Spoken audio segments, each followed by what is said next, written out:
Poor old Singleton Reserve, like a wasteland now after the storms of June 21, which is a few months away, or 4 or 5 months away from 2 years ago. Neighbours still aren't even back in. Anyway, I'll show you a video of what this used to be a pathway was like. In the meantime, we got blackberries.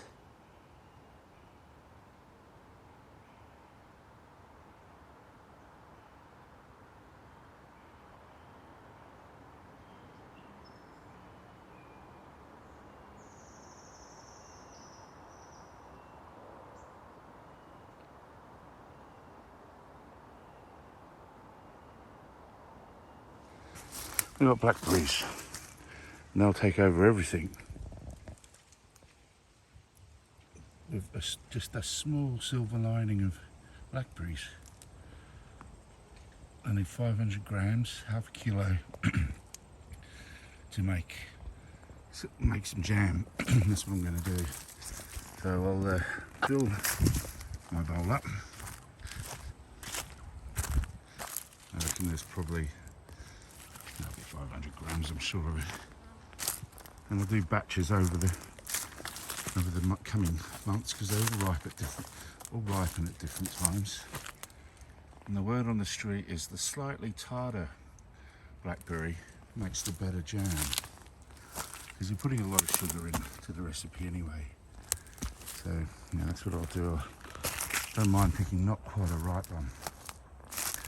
And I've got a mate, he goes hunting for deer in the high country, and he will swap me quite a few kilos of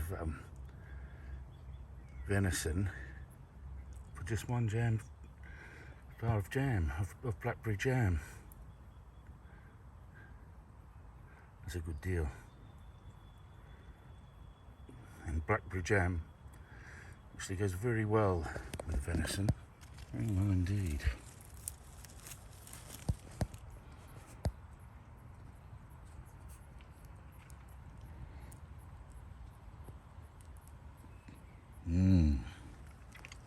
Right, I'll get to work.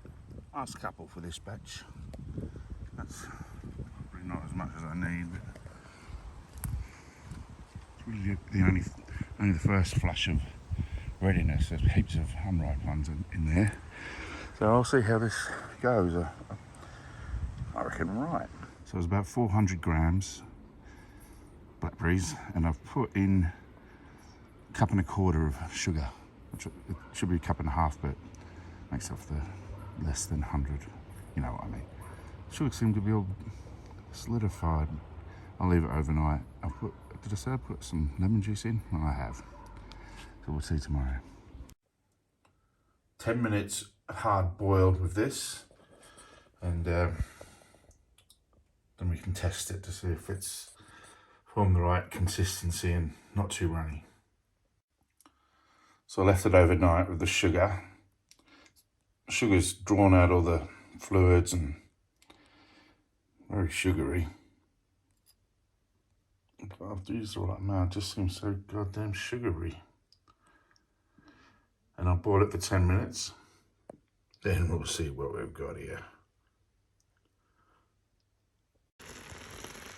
Yep, so that's boiling away pretty. It's got a little bit of steam on the lens, but boiling away very nice. And guess what? It smells like blackberry jam. Now 5 or 6 minutes to go, then I'll give it a sit, and then I'll do the test. The test is you have a cold plate, you put some of the jam on, and then if you can run a finger through it and leave the furrow behind, can't remember what it's called. There's a cooking term for it, and the furrow doesn't fill in immediately with the other juices, and it's fine. Something very satisfying about foraging for food. I said this already probably. There's something really satisfying about foraging and cooking up some food. Yeah. Now that looks like all that foam, pink foam's died away, and that looks really jammy. Now, well, I probably don't even need to do the test. It looks like I'm past the test. I'm going to turn that off, leave it for 10 minutes, and I'll do the test in pan. But that looked good anyway, didn't it? Maybe I've overdone it. Oh, well, it'll be fine. It's been resting for 10 minutes and should pass the test with flying colours. If anything, it's probably gone a little bit too hard. I think I cooked it for too long.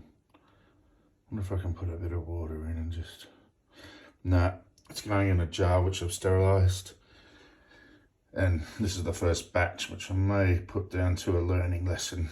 I take it back, I just ate some. They're delicious. Perfect. Well done, Andy. 400 grams only filled up half the jar, not even. So I'm going to need a kilo of blackberries to get a this size mason jar, which I can't tell you how big it is. Reasonable size. Not big, not small, middle. Need a kilo of them to fill that up, but I'll do it in batches, and I'll have jars of it in no time.